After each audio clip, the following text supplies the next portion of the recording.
বাঙালির ঘরে ঘরে অতিথি আপ্যায়ন থেকে শুরু করে আড্ডার টেবিল, গ্রাম বাংলার সহজ প্রিয় আর চিরচেনা এক পরিচিত স্বাদ মুড়ি।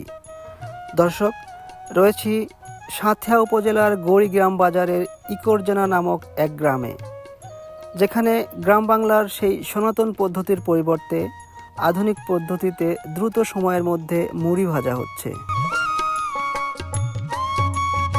দেখতে পাচ্ছেন কয়েকটি ধাপে এই মুড়ি ভাজার প্রক্রিয়াটি সম্পন্ন হচ্ছে। অত্যন্ত দক্ষতার সাথে এনারা এই কাজটি করে থাকেন। খরচ কম, শ্রম কম, তবুও স্বাদে কোনো আপোষ নেই।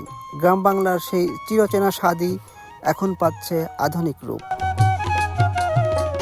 ভাই, প্রথমে চাল ভিজা এইখানে দেন না, এইখান থেকে আবার ওইখানে যায়। আচ্ছা আচ্ছা, কয় টাকা কেজি নেন ভাই? 17 টাকা কেজি।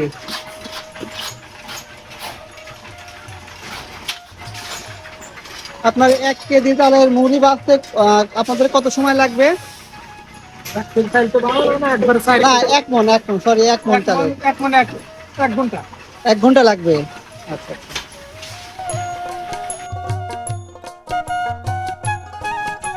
ঐতিহ্যের সাথে সময়ের পরিবর্তন। গ্রাম বাংলার এই সুন্দর দৃশ্যই আমাদের শেকড়ের গল্প বলে। দর্শক, আবারও দেখা হবে নতুন কোনো গ্রাম বাংলার গল্প নিয়ে। ধন্যবাদ।